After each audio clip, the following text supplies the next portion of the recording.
nagtatanong lang ako. Wala lang. Pero alam mo, ngayon nabanggit mo naisip ko na rin yan dati eh. Ilang beses ko na naisip na parang hindi nga talaga si Lawrence yung asawa ko. Parang ibang tao siya. Vivian? Vivian? Kunin mo nga yung gamot ko.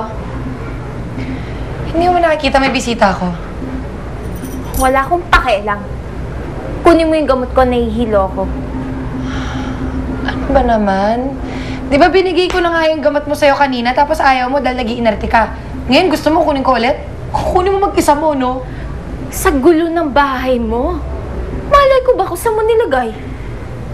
Sige, kung ayaw mong kunin yung gamot ko, sasabihin ko kay Lawrence na pinapasama mo yung pakiramdam ko. Na gusto mo malaglag talaga yung baby namin.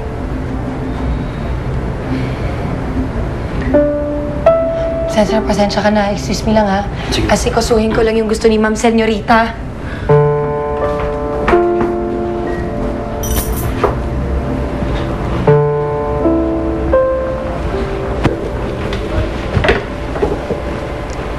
Alam ko ng totoo.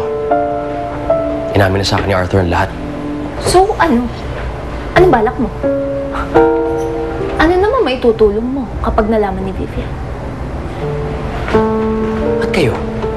Anong balak nyo? Itago sa kanya yung totoo habang buhay? Ha? Talagang kukumbinsin nyo? Patuloy nyong papaniwalain si Vivian? Na yung kinakasama niya na lalaki niyo, hindi naman talaga niya asawa? Napatay na si Lawrence? Hoy! Hinaan mo nga yung boses mo. At huwag kang magkakamaling sabihin kay Vivian ng totoo. Hindi mo alam kung anong pwede kong gawin sa'yo. Problema naman to, huwag kang makisawsaw. At ito tatanda mo, sa oras na makialam ka, ako talaga makakatapat mo.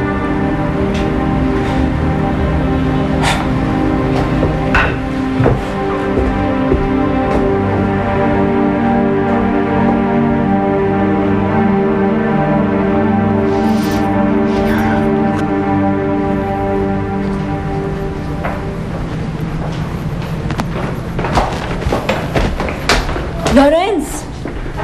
Long time no see! Sandali. Sino ka? Pasensya ka na ngayon ako pumasok ulit. I missed you. And I miss Miss Cruz.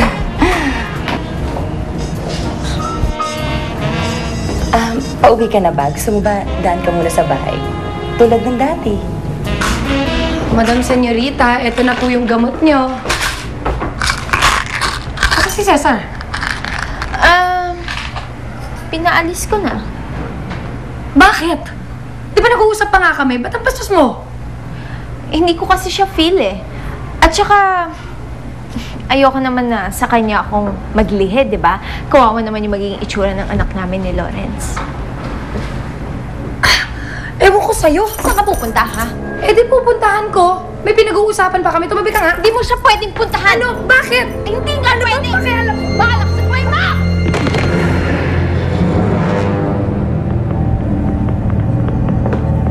Vivian! Vivian!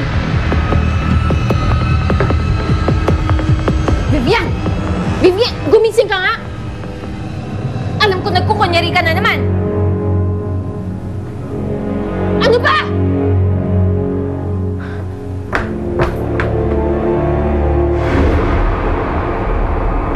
Vivian! Ano nangyari? Bakit ka tumatawa? Mukha ka kasing basang aso. Sayang, hindi ka pa natuluyan. Pero, anong second thought? Mabuti naman at nagkamalay ka.